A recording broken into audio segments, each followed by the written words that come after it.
Bienvenue sur la chaîne Entertainment Animé.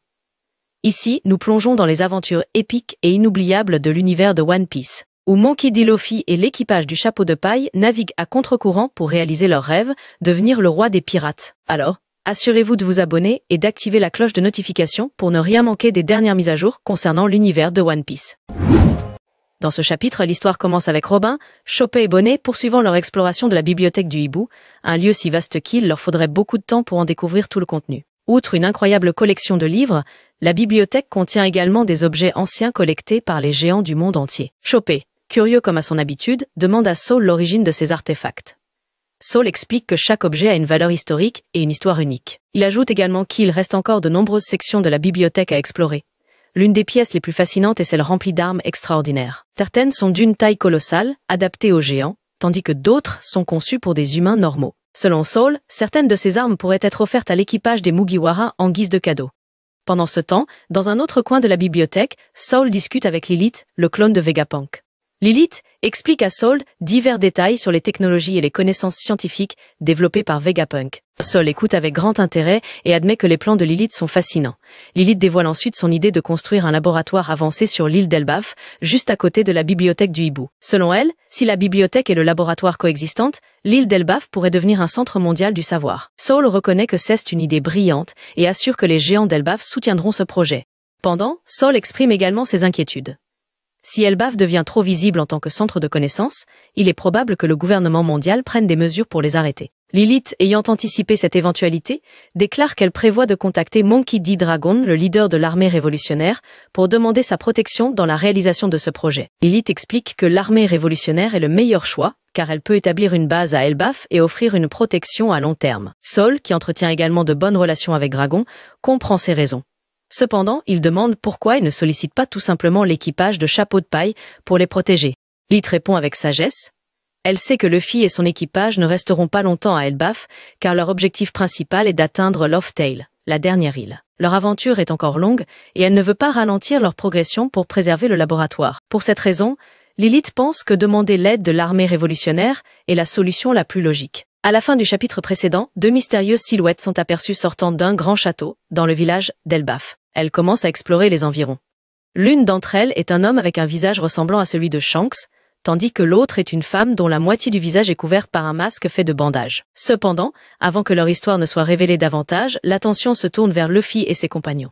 Luffy et son équipage sont actuellement avec Ripley, un sage géant, et son assistant, Tche.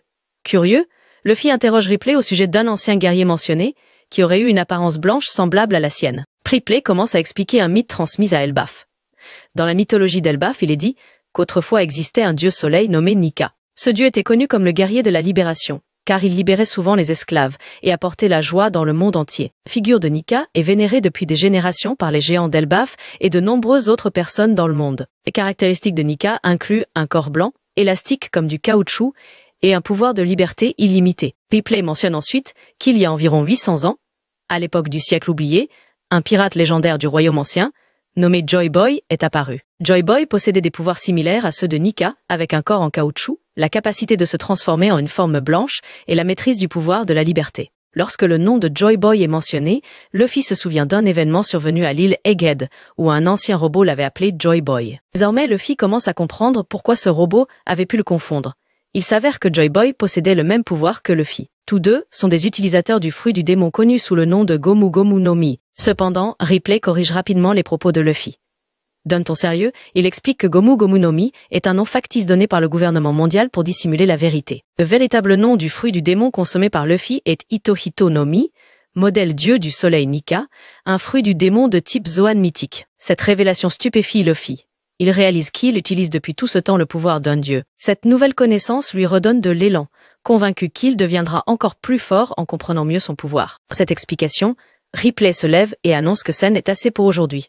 Il doit partir pour enseigner aux enfants géants de l'école. Avant de s'en aller, Ripley assure à Luffy que tant qu'il reste à Elbaf, il comprendra de mieux en mieux le pouvoir qu'il possède. Une fois Ripley parti, Tche prend le relais pour guider Luffy et son équipage dans l'exploration de l'île d'Elbaf. Ils sont émerveillés par les nombreuses merveilles qui s'y trouvent, allant des paysages naturels époustouflants à la culture unique des géants.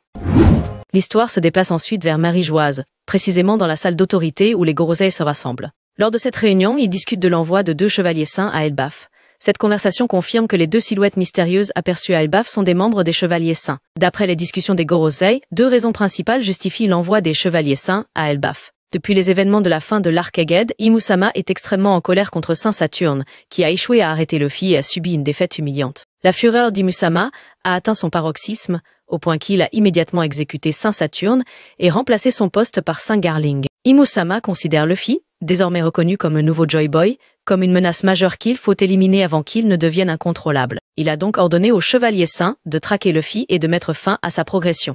L'un des Chevaliers Saints envoyait à même un visage similaire à celui de Shanks, choisi intentionnellement pour tromper Luffy. Imusama est bien conscient de la relation étroite entre Luffy et Shanks et utilise cette ressemblance comme stratégie pour désorienter Luffy. Outre la traque de Luffy, le second objectif de l'envoi des Chevaliers Saints est d'évaluer la situation interne d'Elbaf. Le gouvernement mondial veut déterminer si le moment est opportun pour envahir et prendre le contrôle du royaume des géants. Jusqu'à présent, Elbaf est connu comme un royaume extrêmement puissant, considéré même comme le plus fort qui reste hors de portée du gouvernement mondial. Cependant, la situation actuelle d'Elbaf semble fragile pour plusieurs raisons.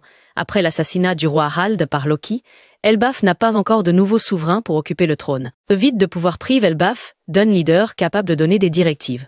De plus, Loki, connu comme le géant le plus puissant, est actuellement en détention. Son incapacité à agir aggrave la situation à Elbaf, rendant le royaume encore plus vulnérable. Récemment, Marie-Joise fait face à une crise alimentaire à cause des attaques menées par l'armée révolutionnaire. Les ressources abondantes et les denrées alimentaires d'Elbaf en font une cible stratégique pour le gouvernement mondial. S'ils parviennent à prendre le contrôle d'Elbaf, le problème de famine à Marie-Joise pourrait être rapidement résolu. L'histoire montre à nouveau les Gorosei, occupés à discuter de divers sujets liés à la mission des Chevaliers Saints, y compris les éventualités qui pourraient survenir au cours de leur voyage. Au milieu de cette discussion, Sangarli se remémore un événement survenu il y a quelque temps, ce qui mène à un flashback. Dans ce flashback, il est révélé qu'avant que le Chevalier Saint ressemblant à Shanks ne rencontre Imusama, il s'est d'abord entretenu avec Garling. Ce personnage est l'un des enfants de Garling, son frère jumeau.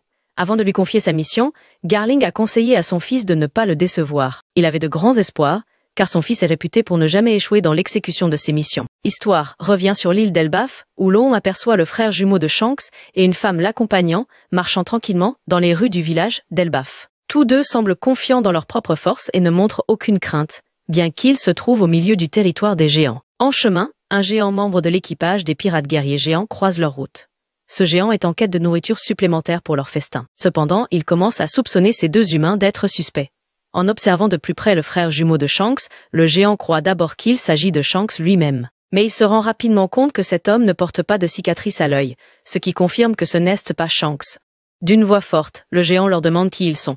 Sans répondre, la femme à côté du frère jumeau de Shanks agit avec une rapidité fulgurante et lance une attaque surprise. Cette attaque met immédiatement le géant à terre.